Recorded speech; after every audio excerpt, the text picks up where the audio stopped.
welcome to another episode of TFL's Leaderboard, Hot or Not. And I'm Roman Micah, and I'm an automotive journalist. And I'm Paul Gerard, and I'm a professional driver.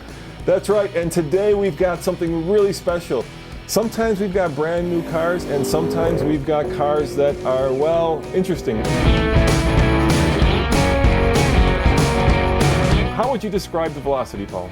Well, the name, I think, says it all, doesn't it? Yes, indeed. So it's it's kind of a car, and actually in the name is also EXO, so it's like an exoskeleton. So it's basically a tube chassis car where you're hanging on components from production cars, whether it be suspension or engine and drivetrain, and creating something. What you end up with, of course, is when you're shedding the chassis, you get something really light.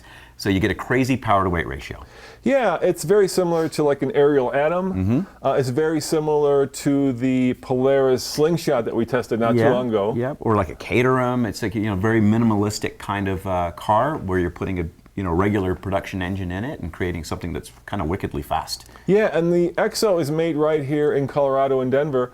And I ran into the owner Jay at the local Cars and Coffee, and I thought, what a cool car, what a cool concept. You know, it's kind of like reminiscent of Southern California in the 40s and 50s when the aerospace industry moved there, and you had all these engineers who had nothing to do in their spare time, and so they started coming up with these cool hot rods and cool cars, and that's a little bit like this Velocity. I love that analogy. That's exactly the case. It's like those belly tanker streamliners they used to run, and then the whole hot rod sort of thing that came out of that, and even Phil Hill ended up being a Formula One world champion because he was putting hot rods together as a kid. Well, let's go to the track and let me have a chat with the owner, Jay, kind of tell you guys what he's thinking about why he designed these cars.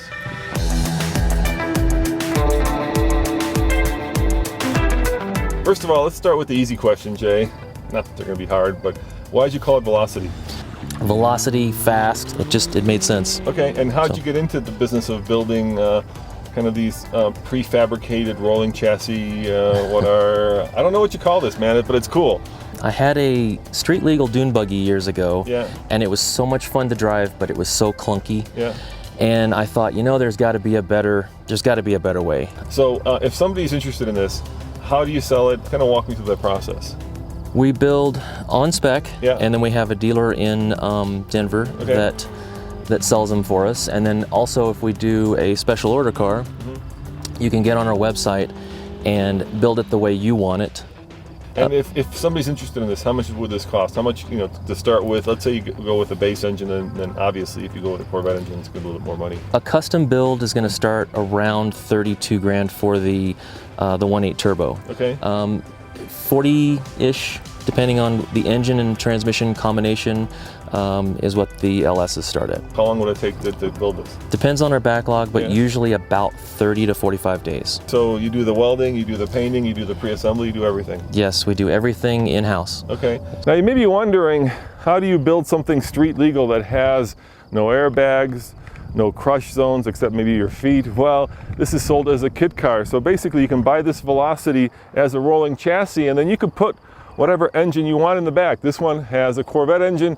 You could just as easily put, let's say, a turbo from an Audi into the back. Basically, if you want an Audi V8, you want a 1.8 turbo, or you want an LS, we can do it.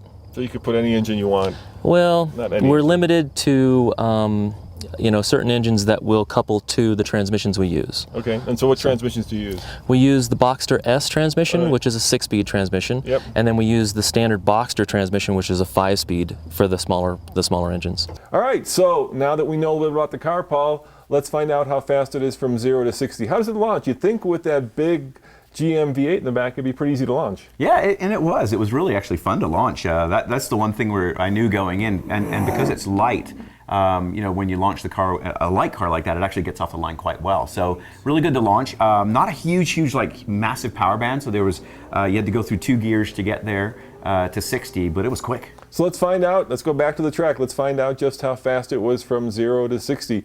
I'm betting it's going to be fast. All right, 0 to 60, the V8.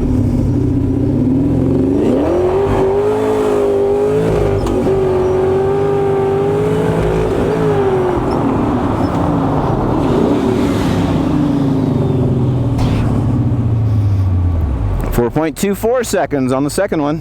Just over 4 seconds, dude. Yeah, it was quick, and you know, it shifted really well, and of course we're talking about an LS V8, so it's got torque and horsepower.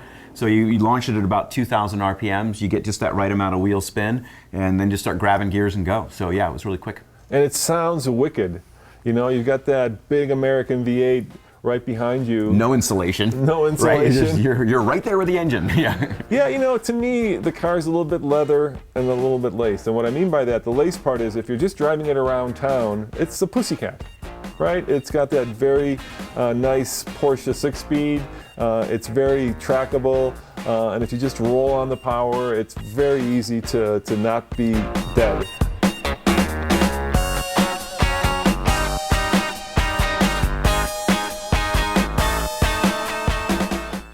And I get this sense of a lot of power, but it doesn't scare me.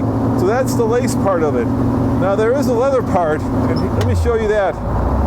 This is where it gets a little tricky because when you do step on it, things get very violent very quickly.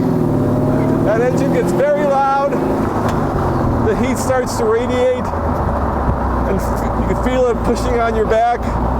You can get this vehicle with a lot of different engines, but there's only one that I would get. I agree. We had two versions of it. Of course, the one over my right shoulder there's got the 4-cylinder, Volkswagen sourced turbocharged 1.8, but you can't beat. And that thing makes kind of cool turbo wastegate noises and all that. That's sort of fun. Yeah. But yeah, the V8 rumble is the awesome. Yeah, and this is the crazy part. It actually has a windshield wiper. I used it around the track, as you might see in some of the footage. And the best part is, unlike a Harley, which this is very similar to in a lot of ways, think big engine, not a lot of weight, there's actually a real seat for your significant other in case they don't want to ride on the back. And then there's that! Yes! Oh, the brakes do get a little bit tricky, a little bit dicey when you start going fast. They're not assisted, so you really got to lay on top of them. The chassis starts to flex a little bit, and things start happening very quickly indeed. So what's under the hood? Well, there is no hood, but back here is a monster Corvette LS2 V8, a proper American engine, and this puts out about 400 horsepower and about 400 pound-foot of torque. Now, all that V8 muscle goes through a German Boxster S 6-speed manual transmission, and what makes this car so crazy and probably a little tricky on the track is that it only weighs 1,750 pounds. That's not a lot of weight for this much engine. You guys at home, take a guess at how fast you think it is around the track, and we'll actually let Paul find out exactly how fast it is. So let's go to the track and see how it was.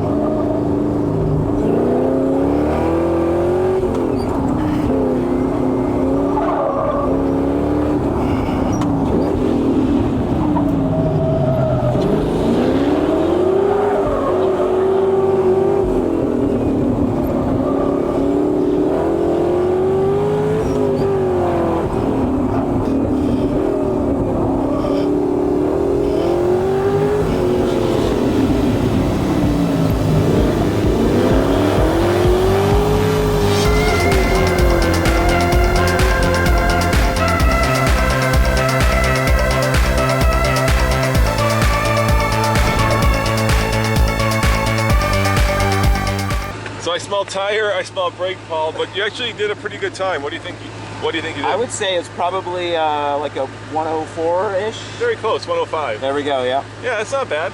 It's you see like the power to weight ratio this thing has, it would absolutely scream around this track if it had a little bit more development to it. Yeah. A little higher level of refinement. It's got the power to weight ratio, it's got the grip. Yeah. It just doesn't have the friendly handling characteristics that let you really push something hard. Yeah, I can see that.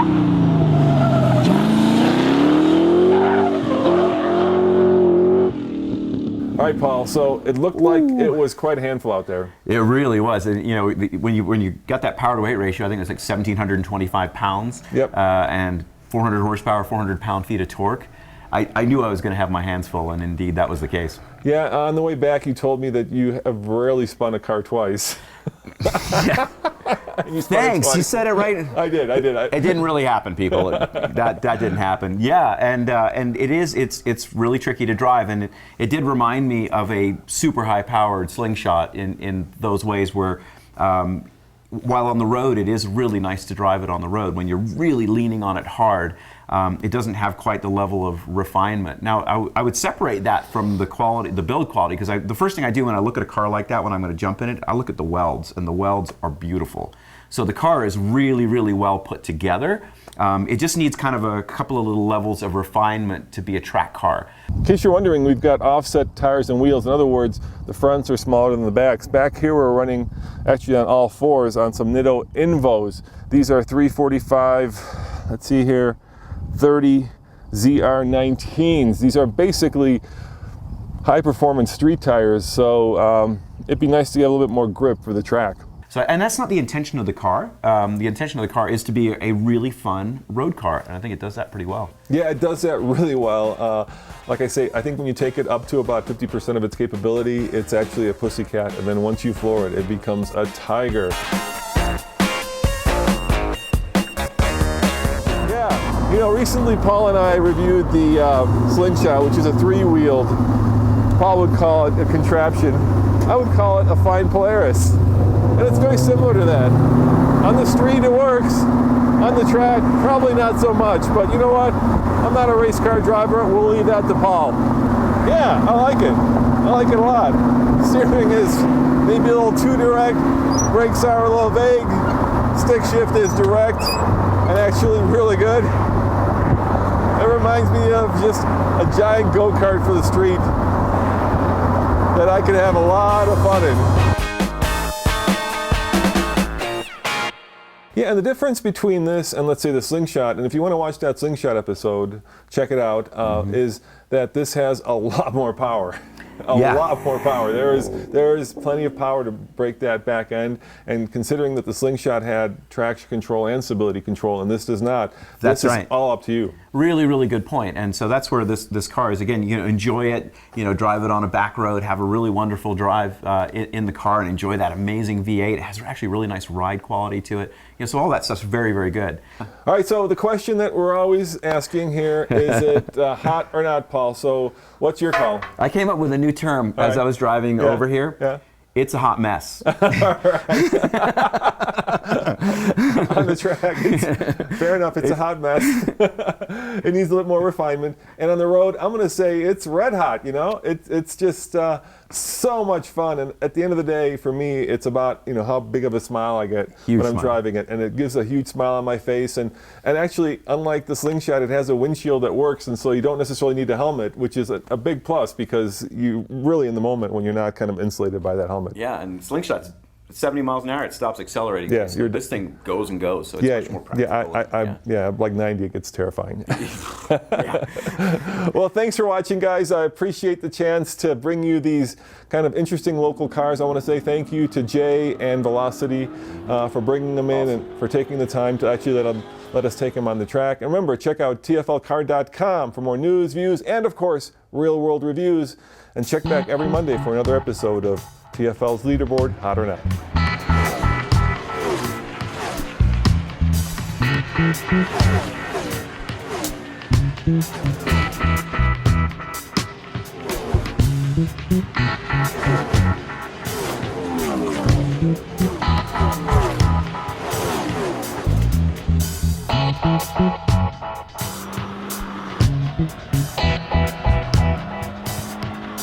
But today we've got a really special show because we've got two cars that actually compete. We're known for doing mashups, but these guys, head-to-head, man. Yeah, head-to-head, and what two better cars to take head-to-head than these two? Now, we've done a bunch of these episodes, so I thought we'd mix it up a little bit today. And we had fun at the track because Paul got behind the wheel of both cars, lapped them, and took them around the track, and I did not tell him how fast he went. Did not. But I told you, so you will know how fast he went, so he's going to be guessing. So we're going to see just how good his seat of the pants timer. Right. Yeah. So let's just cut to the chase and let's go right to the track and find out which one is faster from 0 to 60.